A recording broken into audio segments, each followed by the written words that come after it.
চোখের নিমেষে তো হয়নি, 30টা বছর তো অনেকটা বড় সময়, কিন্তু আমার কেমন জানি না মনে হয় যে চোখের নিমেষেই বোধহয় হয়ে গেল, কারণ আমি খুব পুরোনো দিনগুলো দেখতে পাই আর কি। মানে আমি এরকম নয় যে ভুলে গেছি আর কি সেই সমস্ত। 30 বছরে যখন আমি 95-এ গান বাজানো শুরু করছি, তখন সেই সমস্ত দিনগুলো প্রত্যেকটা দিনের কথাই আমার খুব স্পষ্টভাবে মনে আছে।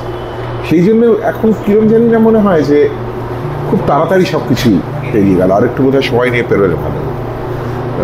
কিন্তু সময় তো আর আমার কথা শোনে না। এখন দেখা যাক আর কতদিন, আর কটা বছর গান বাজনা করতে পারি। যদি করতে পারি তাহলে সেদিন একটা 40 ইয়ার্স হয়তো হবে, তারপর হয়তো একটা 50 ইয়ার্স হবে, এরকম একটা ভাবে যদি এগোনো যায় আর কি। মানে কারণ আমার কাছে এই সময়টা কিছুই ম্যাটার করে না। 30 বছর আগের প্রত্যেকটা মুহূর্ত, ঘটনা, দিন, ক্ষণ, কীভাবে কোথায় কোথায় ছিলাম আমি, সব আমার ভীষণ ভালো স্মৃতিতে রয়েছে, মনে আছে, এবং মনে হয় যেন সেদিনকার ঘটনা।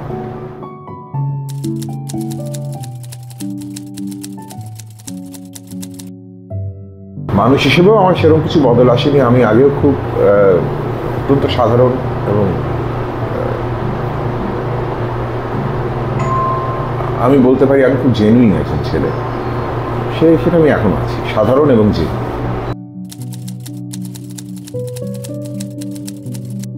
প্রাপ্তি সব, মানে এত মানুষের ভালোবাসা পেয়েছি, এটাই অনেক অনেক ভালো লাগা তৈরি করে। অপ্রাপ্তি যা আছে সে তো প্রত্যেক মানুষেরই জীবনে অপ্রাপ্তি থাকে, সেই নিয়ে আর কথা না বলে, প্রাপ্তিতেই আসে।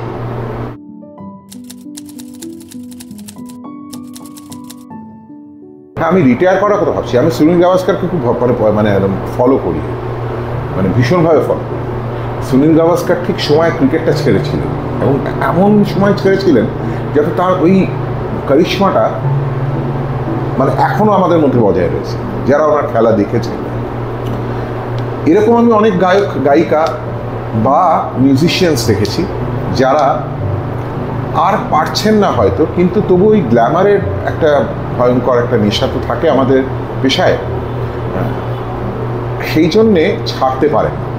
হয়তো গাইতে পারছেন না, কিন্তু ওই গানের অনুরোধ, ওই অটোগ্রাফ, এই ইন্টারভিউ, ওই ছবি তোলা, সেলফি তোলা, এই সমস্ত একটা নেশা থাকে, সেই নেশায় অনেকে থেকে যান। সেটাই আমার কাছ থেকে কেটে যেতে পারলেই ভালো। সেটা থেকে আমি যদি বেরিয়ে যেতে পারি তাহলে তো অবশ্যই আমি রিটায়ার করবো, এবং একদম রিটায়ার্ড লাইফ লিড করবো।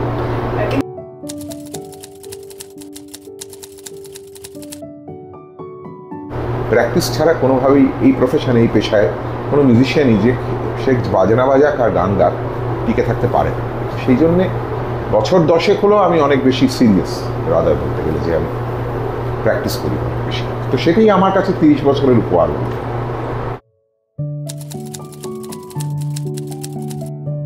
ভালো গান শুনুন, ভালো মিউজিককে সবসময় সাপোর্ট করুন।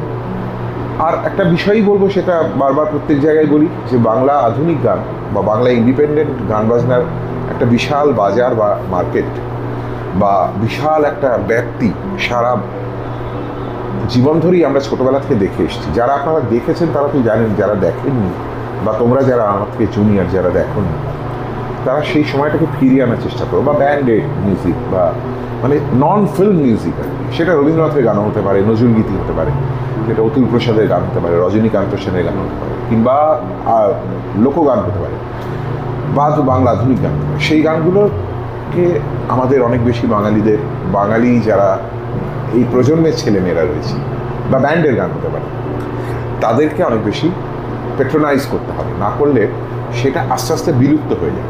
শুধুমাত্র ফিল্মে, ছবিতে গান গেয়ে, মানে ফিল্মে গান গাওয়াই, প্লেব্যাক সিঙ্গারই কিন্তু আমাদের ট্র্যাডিশনে ছিল না। এটা হয়তো অন্য অনেক প্রভিন্সে আছে, আমাদের ইন্ডিয়াতেই আছে, আমাদের ছিল না। আমাদের কিন্তু এরকম অনেক, মানে শ্যামল মিত্র কিন্তু অজস্র ছবিতে গান করেননি, মানবেন্দ্র মুখোপাধ্যায় অসংখ্য ছবিতে গান করেননি, অখিল বন্ধু ঘোষ কোনো ছবিতে গানই করেননি, কিন্তু তারা তো জনপ্রিয় শিল্পী ছিল। তো সেই প্রথাটা যাতে বজায় থাকে, এটাই।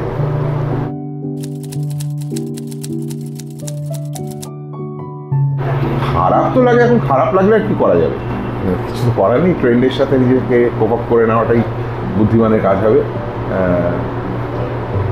খারাপ লাগার অনেক বিষয়ই আছে, খারাপ লাগাগুলো নিয়ে আমি বলতে চাই না, পজিটিভ দিকগুলো নিয়ে বলতে চাই। যে এখনকার অনেক ছেলেমেয়েরা অত্যন্ত ভালো গায়ক, গান করছে, তারা গাইছে, এবং অনেকে আছে যারা, যেমন একটা ব্যান্ডের কথা আমার এই মুহূর্তে বলতে ইচ্ছে করছে, এই ব্যান্ডটার নাম হচ্ছে তালপাতার সেটাই।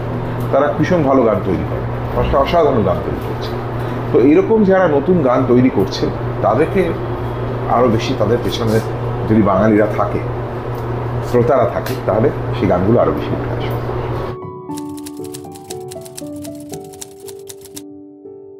খুব একটা কঠিন ছিল না, আমি অনেক গান বেছেছি যে গানগুলো আমি গাইনি করলে। হ্যাঁ, ইভেন এমন কিছু গান বেছেছি যেগুলো আমারই গান, কিন্তু আমি রেকর্ড করেছি কিন্তু শোতে গাইনি করলে। আর পুরোনো গান তো আছেই, তো সেই সমস্ত গান মিলিয়ে মিশিয়ে একটা ভালোই হবে আজকে।